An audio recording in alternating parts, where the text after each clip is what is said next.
जम्मू कश्मीर में पर्यटन को बढ़ावा देने के लिए नए नए इलाकों की खोज की गई। ऐसे इलाके जहां अब तक पर्यटक या तो नहीं पहुंच पा रहे थे या उन इलाकों को पहुंचने के लिए, उन इलाकों तक पहुंच बढ़ाने के लिए बहुत ज़्यादा मेहनत करनी पड़ रही थी। रास्ते बने हुए नहीं थे या उन रास्तों के बीच पे वो इलाके कहीं ना कहीं गुमशुदा थे। उन गुमनाम पर्यटक स्थलों को खोजा गया और पर्यटन के मानचित्र पर उसे लाने की कोशिश की गई, बिना ये देखे हुए कि वहां पहुंचते पहुंचते पर्यटकों के लिए सुरक्षा की व्यवस्था बनी रहेगी या नहीं रहेगी। सुरक्षा व्यवस्था का ना होना और महज गुमनाम पर्यटक स्थलों तक पहुंचने के लिए एक एडवेंचर की खोज के लिए पर्यटक भी पहुंचने लगे और वहां पर्यटन के लिहाज से पैसा आने लगा, तो तमाम लोग वहां डेरा जमाने लगे, बिना ये सोचे समझे, बिना ये देखे भाले कि वहां सुरक्षा व्यवस्था है या नहीं है। जम्मू कश्मीर जैसे राज्य में ये रिस्क घातक साबित हो गया और इसका परिणाम वहां 26 से ज्यादा लोगों की मौत के बाद पूरा देश उठा रहा है। गम और गुस्सा दोनों है। पर्यटन को बढ़ावा देने के लिहाज से इस कदम को अच्छा माना जा रहा था, लेकिन सुरक्षा चूक ये सबसे बड़ी नाकामी साबित हुई। न सिर्फ राज्य सरकार के लिए बल्कि केंद्र सरकार के लिए भी ये जवाब देते नहीं बन रहा है कि आखिर ऐसे पर्यटक स्थलों की खोज किसने की और अगर ये की जा रही थी तो सरकार का इस पे क्या रोल था। सुरक्षा व्यवस्था के लिहाज से ऐसे पर्यटक स्थलों तक पहुंचने के लिए क्या कुछ रास्तों का इंतजाम किया गया। गुमनाम पर्यटक स्थल जो कि मेन पहलगाम से केवल 5 किलोमीटर की दूरी पर थे, वहां काफी वक्त से पर्यटक जमा हो रहे थे। घने जंगलों के बीच में यह पर्यटक स्थल था, घने जंगल आसपास थे, लेकिन प्रशासन ने सुरक्षा के लिहाज से कोई प्रबंध नहीं किया, कोई इंतजाम नहीं। जंगलों के भीतर से आतंकियों ने वहां हमला किया और आकर 26 लोगों की हत्या कर दी। प्रशासन वहां नदारद था।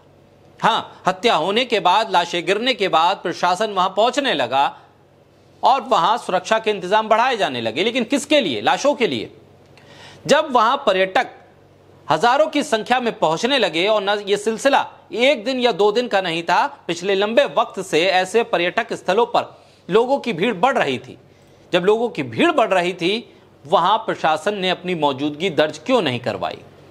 आतंकियों ने इसका पूरा फायदा उठाया, पर्यटकों को अपनी गोलियों का निशाना बनाया। पहलगाम में हुए आतंकी हमले पर सरकार की तरफ से बुलाई गई सर्वदलीय बैठक में सरकार ने माना कि सुरक्षा में चूक हुई है। केंद्रीय संसदीय मामलों के मंत्री किरण रिजिजू की ओर से कहा गया कि सुरक्षा में कहीं ना कहीं चूक हुई है, अब बाकायदा इसकी जांच करेंगे कि कैसे और कहां चूक हुई।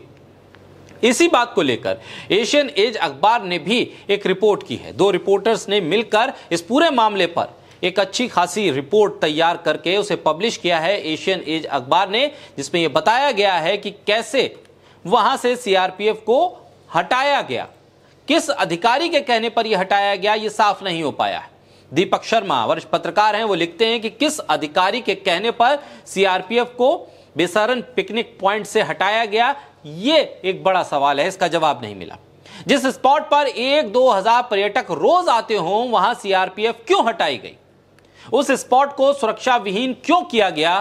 क्या गृह मंत्रालय और आईबी का असेसमेंट बेसरन को लेकर गलत था और इस गलती ने आतंकियों को बड़ा मौका दिया? एशियन एज अखबार के 2 पत्रकारों ने इस सिलसिले में गहरी पड़ताल की है और इस अखबार की कटिंग भी दीपक शर्मा अपने ट्वीट के जरिए पोस्ट करते हैं। सवाल यही है, सुरक्षा में चूक किस तरह से इसकी जांच की जाए? सुरक्षा व्यवस्था का ना होना और खबर यह आना कि सीआरपीएफ को वहां से हटाया गया, तो किसके कहने पर हटाया गया? क्या 2000 आम लोगों की जान जोखिम में डालना सही था? क्या जो इनपुट्स मिल रहे थे सिक्योरिटी को लेकर वो गलत मिल रहे थे? क्या आतंकियों की इस पूरी तैयारी की जानकारी सुरक्षा एजेंसियों को नहीं थी? और अगर ये तमाम पर्यटक 1000-2000 की संख्या में रोज जुट रहे थे और ऐसे इलाके में जो चारों तरफ से घने जंगलों से घिरा हुआ हो, वहां इतना बड़ा रिस्क कैसे लिया गया? अखबार में इस बाबत पूरी रिपोर्ट आई है। अब सरकार भी मान रही है कि सुरक्षा में चूक हुई है।